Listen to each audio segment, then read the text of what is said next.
Sobre a mensagem da Páscoa, como foi pregado semana passada, em que eu falei sobre que a gente possa estar transmitindo a mensagem da Páscoa para que os nossos filhos também saibam o que significa a Páscoa. E hoje nós vamos continuar com esse tema da Páscoa, para a honra e glória do nosso Deus. Irmãos, a Páscoa, ela foi, como nós bem sabemos, ela foi inaugurada na saída histórica de Israel do Egito, naquela longa e amarga escravidão que eles passaram ali, cerca de 430 anos, em que o povo estava debaixo de uma escravidão, e eles clamaram a Deus, e Deus então envia Moisés para libertar aquele povo. E sabemos pelos relatos bíblicos que Moisés ali, usado por Deus e o Senhor com mão poderosa, ele livrou aquele povo, ele libertou aquele povo, antes de lançar a última praga ali no Egito. Já algumas pragas, 9 pragas tinham sido lançadas naquela nação, e agora mais uma praga seria lançada, que era a morte dos primogênitos, onde Deus anunciou por meio de Moisés. Moisés anuncia então àquela nação e a todo o povo de Israel, o povo hebreu que ele estava, que Deus iria enviar mais uma praga, que era a morte dos primogênitos, mas que o povo hebreu que ali estava, eles deveriam matar um cordeiro e pegar o sangue daquele cordeiro, passar nas portas, e então, quando o anjo da morte passasse por cima do Egito, a casa que tivesse o sangue nas suas portas, o primogênito não morreria, eles estariam livres da morte, seriam poupados da morte pelo sangue do cordeiro. E aquele sangue, aquele cordeiro ali, era uma tipificação de Cristo, que viria mais tarde para morrer pelos nossos pecados, para nos livrar da morte, tanto da morte física, quando nós iremos ressuscitar, iremos receber um corpo glorificado, e a morte não terá mais poder sobre esse corpo glorificado, quanto a morte espiritual, porque crendo em Cristo nós nascemos de novo e temos vida, somos regenerados, e temos vida diante de Deus, e da morte eterna, que é a separação eterna de Deus. E quando alguém crê em Cristo e recebe como seu Senhor e Salvador, ele já não tem mais nenhuma condenação sobre si. Então a Páscoa judaica, ela apontava para Jesus, o Cordeiro de Deus que tira o pecado do mundo. Tanto é que quando o povo sabia disso, as profecias falavam a respeito disso. E quando João Batista está ali no Jordão batizando, Jesus vem para ser batizado, nos seus 30 anos de idade. E João Batista, quando vê Jesus, ele aponta para Jesus e diz: ele é o Cordeiro de Deus que tira o pecado do mundo. Jesus, irmãos, ele é o nosso Cordeiro pascal. Ele é o Cordeiro da Páscoa, o Cordeiro que entregou a sua vida por nós.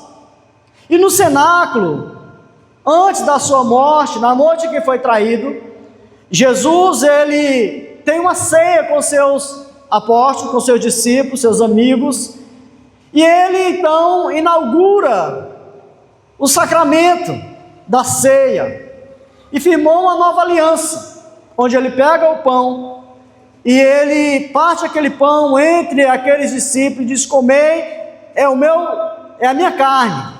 Ele pega o vinho, e divide para os seus discípulos também, e diz a eles: tomai, porque isso é o meu sangue, é o sangue da nova aliança, é a carne da nova aliança. Como ele estivesse dizendo: daqui para frente não há mais necessidade de matar cordeiros, não há mais necessidade, porque eu dou a minha vida, eu vou entregar a minha vida por causa de vocês, para justificar vocês diante do Pai. Então, irmãos, na antiga aliança, a celebração da Páscoa, ela tinha uma mensagem, ela carregava uma mensagem, que deveria ser transmitida. E como eu falei semana passada, e nós lemos lá no livro do Êxodo, em que na instituição da Páscoa o Senhor diz a Moisés, instruiu o povo, diz: olha, essa Páscoa ela é para ser celebrada anualmente e para ser contada para as gerações, de tal forma que foi acontecendo isso. E a festa da Páscoa, a celebração da Páscoa é realizada todos os anos, onde o povo judeu celebrava a Páscoa, relembrando a libertação deles, os seus antepassados, o seu povo da escravidão do Egito. Então havia uma mensagem a ser transmitida quando o povo se reunia para celebrar a Páscoa, e a mensagem era essa: Deus nos libertou, Deus nos salvou, Deus poupou-nos da morte naquele dia, através do sangue do cordeiro que foi morto ali. E aquele cordeiro apontava para Jesus. E eu quero destacar aqui, irmãos, a mensagem da Páscoa da Nova Aliança, porque na Antiga Aliança a mensagem da Páscoa era a libertação. O povo se reunia para celebrar a libertação da escravidão do Egito, da morte do primogênito, para relembrar isso. E qual é a mensagem da Páscoa da Nova Aliança? Eu quero destacar aqui, irmãos, alguns pontos. Primeiro, é que Cristo ele morreu pelos nossos pecados. Vamos ler aí 1 Coríntios, capítulo 15, versículo de número 3. 1 Coríntios, capítulo 15, versículo de número 3. Esperar os irmãos encontrarem, para nós fazermos uma leitura juntos desse texto. 1 Coríntios, capítulo de número 15, versículo de número 3.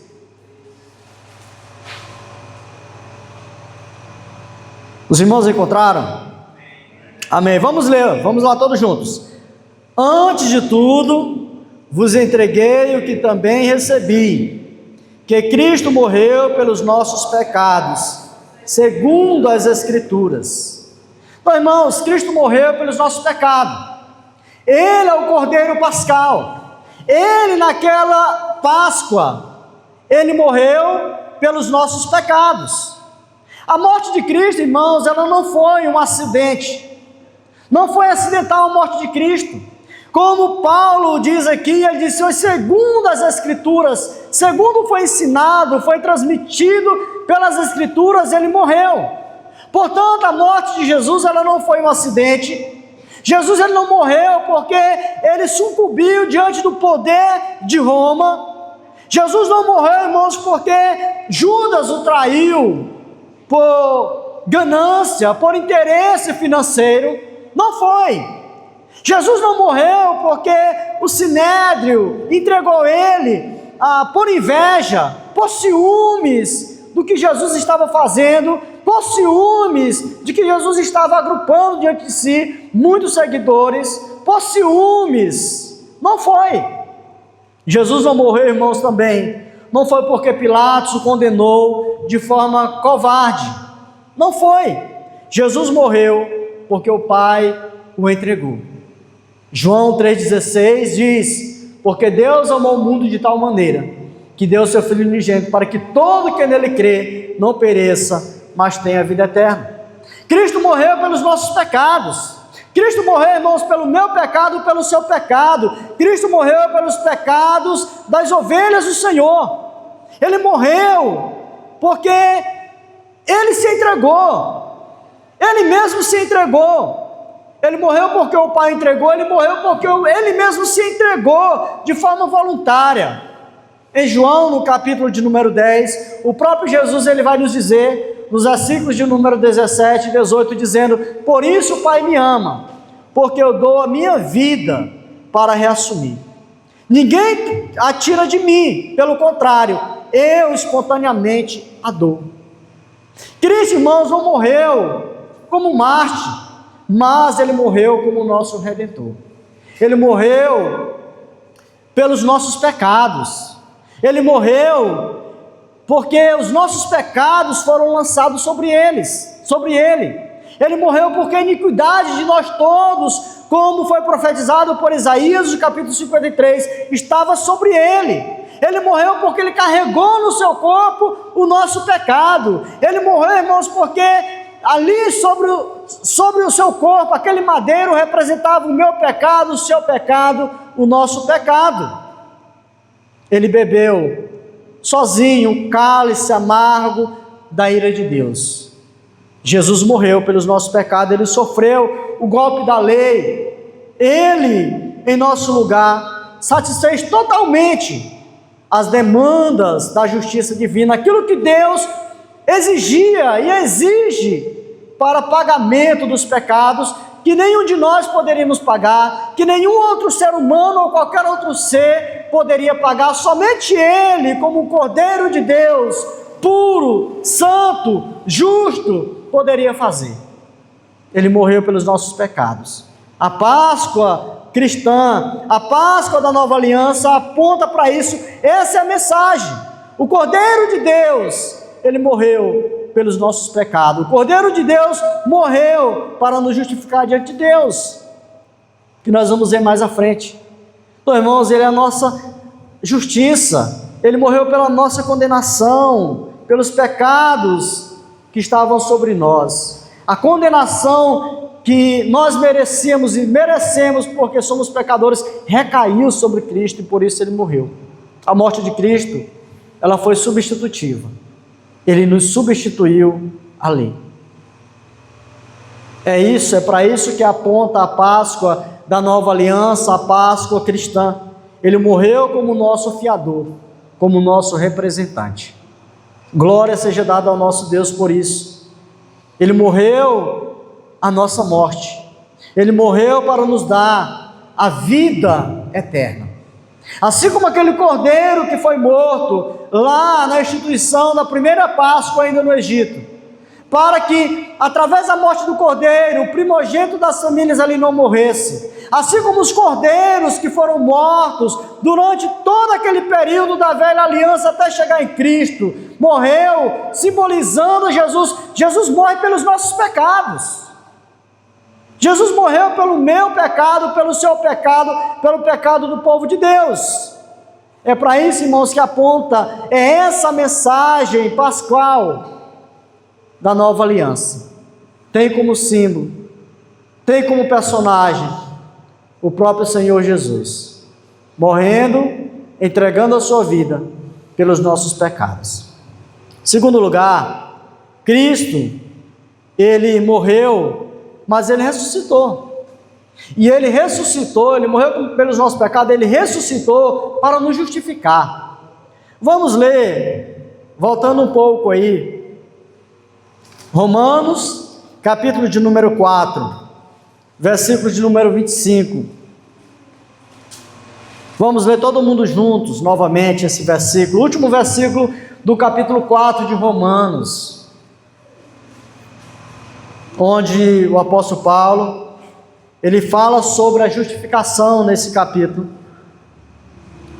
Como foi a justificação de Abraão pela fé. E fala que nós somos justificados por meio de Cristo. Vamos lá, todo mundo juntos? Romanos 4, 25. Vamos lá. O qual foi entregue por causa das nossas transgressões e ressuscitou por causa da nossa justificação. Foi entregue por causa das nossas transgressões, dos nossos pecados. Morreu por causa, mas ressuscitou por causa da nossa justificação, né? Então, irmãos, se a morte de Cristo ela não foi um acidente, a sua ressurreição também não foi uma surpresa. Não foi. A morte, ela não pode detê-lo. Jesus, ele é Deus. Não foi surpresa Jesus ele vencer a morte e ressuscitar. Ele já havia demonstrado o seu poder e autoridade sobre a morte. Quando ele ressuscita a filha de Jairo, quando ele ressuscita o filho da viúva de Naim, quando ele ressuscita Lázaro, e agora ele próprio ressuscita, vencendo a morte, mostrando a sua autoridade sobre a morte. Então não foi surpresa a ressurreição de Cristo, ele ter vencido a morte, ele ter ressuscitado dentre os mortos. Ao contrário, ele entrou nas entranhas da morte, ele arrancou os aguilhões da morte, ele matou a morte, ele ressurgiu vitoriosamente, inaugurando a imortalidade, como o apóstolo Paulo, ele descreve bem no capítulo 15 de 1 Coríntios. A ressurreição de Cristo, irmãos, em relação ao passado, é um fato incontroverso, porque de fato ele ressuscitou. Ele ressuscitou. Há muitas testemunhas, pessoas que viram ele ressuscitado, que tocaram nele, que tiveram com ele, que comeram ali com ele, pessoas que viram ele subir ao céu depois de ressuscitado.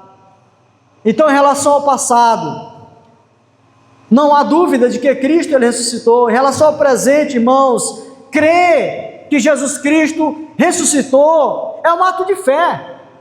É um ato de fé no que a palavra, no que está escrito na palavra, no que foi testemunhado pelas pessoas, pelas testemunhas oculares que estiveram com Cristo, que presenciaram ele ressuscitado. E em relação ao futuro, é a nossa esperança, porque Cristo, ele inaugurou a ressurreição, porque Cristo, ele ressuscitou para que nós também, irmãos, fôssemos ressuscitados. Ele é a nossa esperança, e ele ressuscitou exatamente por isso. Cristo ressuscitou como primícia de todo aquele que dorme, porque ele ressurgiu dos mortos, a sua vinda gloriosa. Nela todos ouvirão a sua voz e sairão dos túmulos, irão ressuscitar também. E Daniel, no capítulo 12, ele diz: alguns irão ressuscitar para juízo e vergonha eterna, e outros para vida eterna, gozo eterno, alegria eterna. Haverá ressurreição, e nós iremos ressuscitar, irmãos, para a vida eterna, porque nós fomos justificados por Cristo.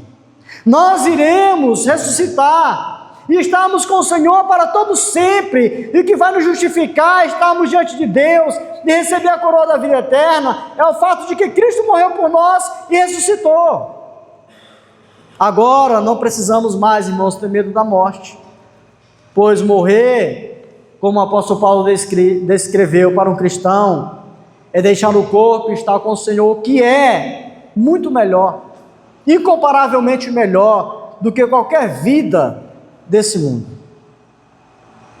Morrer para o crente é partir e estar com o Senhor, que é incomparavelmente melhor. A morte, ela não tem a última palavra, ela foi tragada pela vitória. E qual foi a vitória? A ressurreição de Cristo. Ele ressuscitou. Agora nós que cremos no Senhor, irmãos, somos bem-aventurados, porque iremos desfrutar dessa bem-aventurança da ressurreição eterna. A ressurreição de Cristo é a garantia da nossa ressurreição também. Paulo, ele indaga sobre isso, ele vai falar sobre isso, dizendo: se Cristo não tivesse ressuscitado, era vã a nossa pregação e vã a nossa fé. Mas ele ressuscitou, então nós vivemos debaixo de uma bendita, exultante alegria e esperança, expectativa da vinda de Cristo, onde nós iremos, irmãos, ressuscitar corporeamente, em corpo, e receber de Cristo a coroa da vida eterna. A ressurreição de Cristo é a nossa garantia.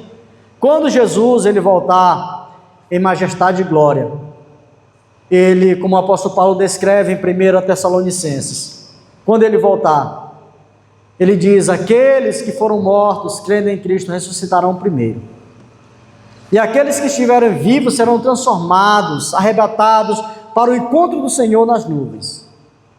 Que bendita esperança, irmãos, nós temos, e nós iremos receber um corpo imortal, incorruptível, poderoso, glorioso, espiritual, celestial, semelhante ao corpo da glória do Senhor Jesus. Por quê? Porque nós somos justificados pela ressurreição de Cristo.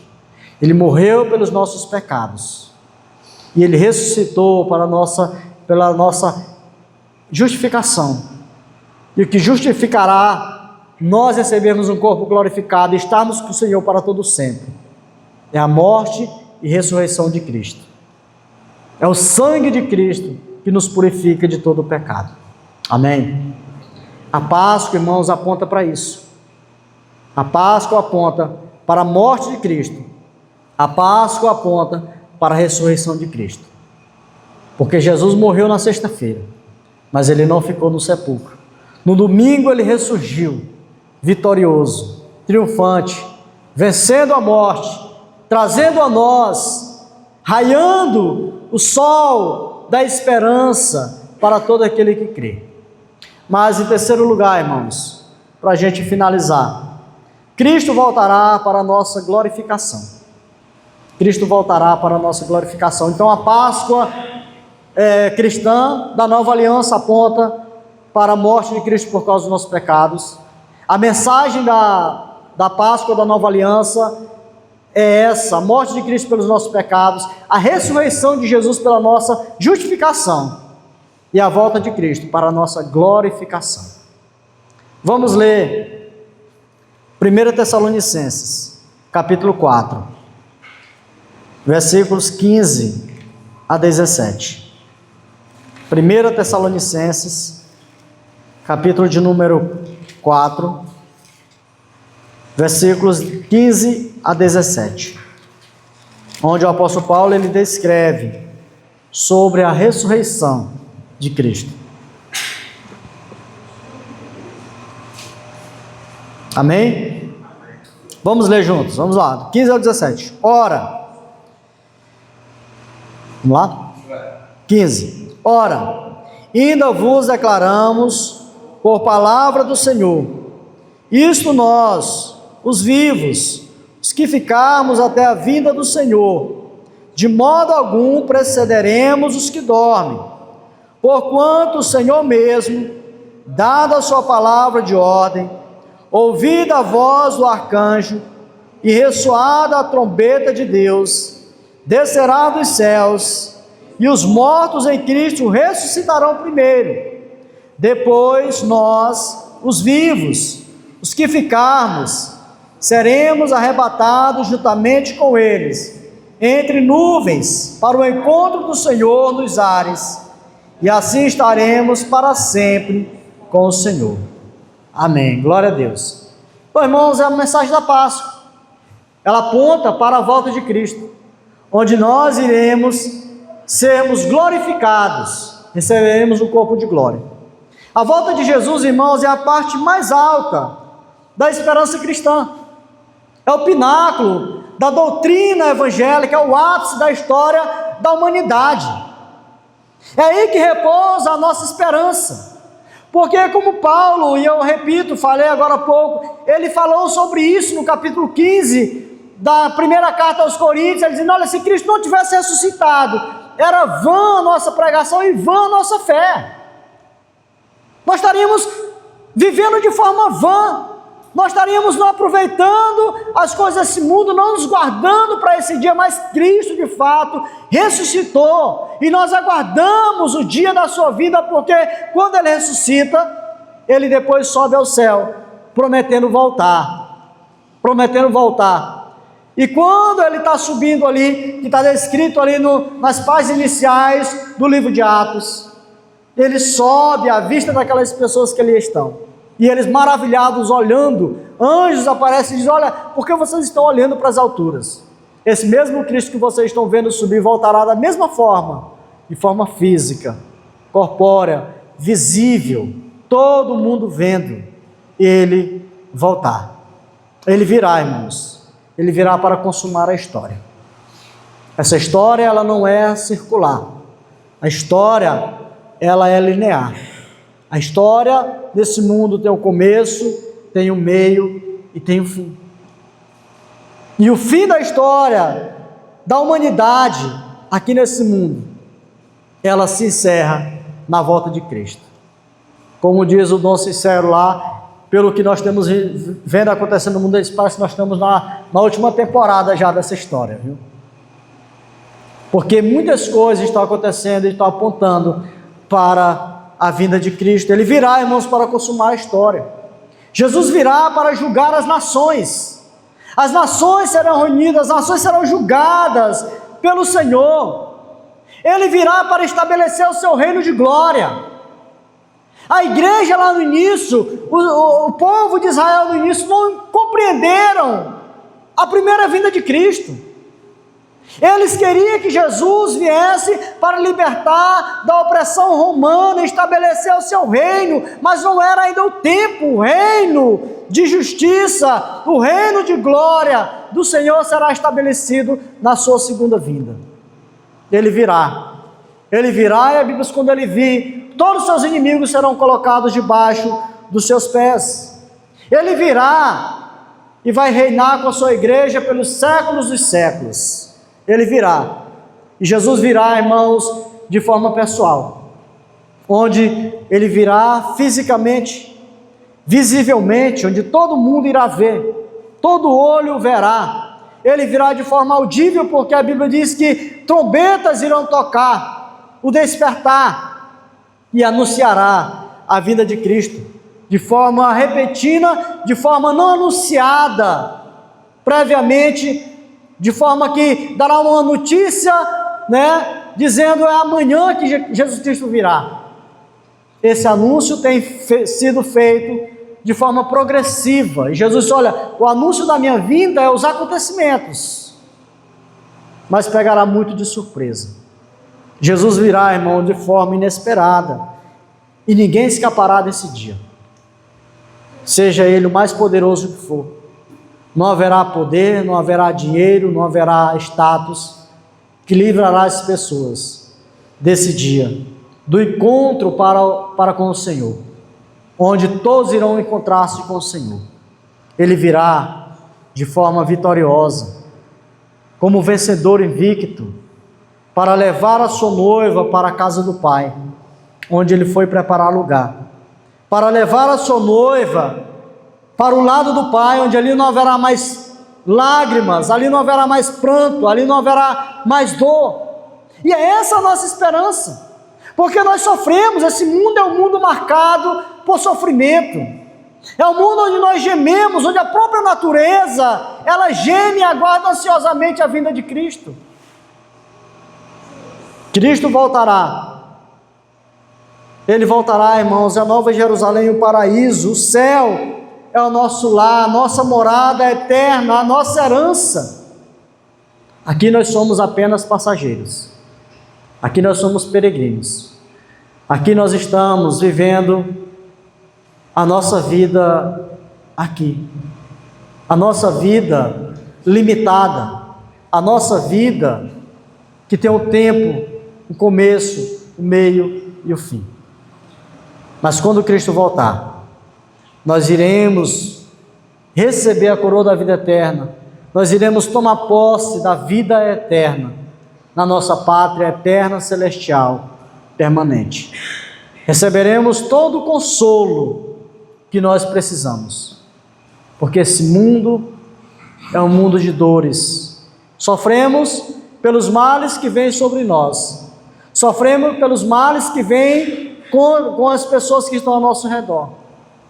Sofremos por ver tanta maldade e injustiça nesse mundo, mas a nossa esperança repousa na vinda de Cristo, onde Ele virá, e toda a justiça, a plena justiça, a santa justiça do Senhor será aplicada, onde não haverá colúnio, onde não haverá armação de poderosos para fugir da reta justiça do Senhor.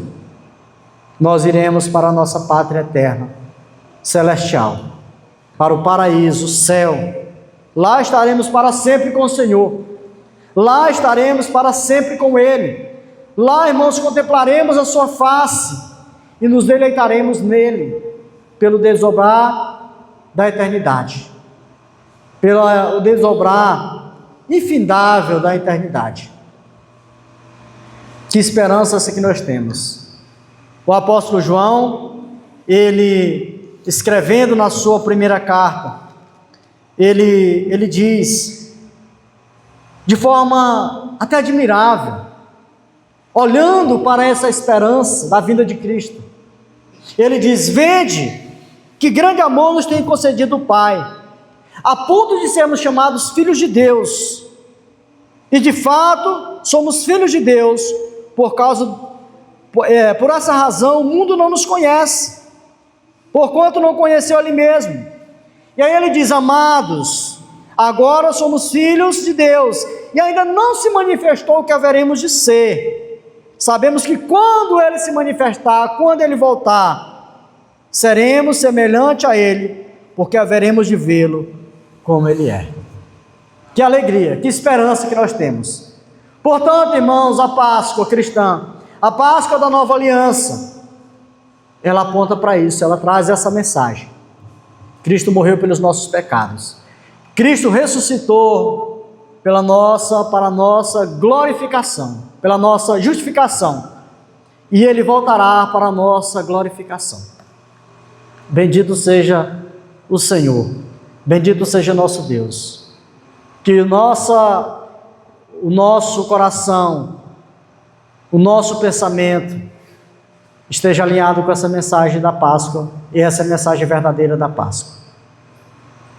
A mensagem verdadeira da Páscoa não é a mensagem que tem se passado por aí, mas é essa, porque ela aponta para Jesus, o Cordeiro de Deus, que morreu pelos nossos pecados, mas que venceu a morte e ressuscitou pela nossa justificação, e que voltará para a nossa glorificação.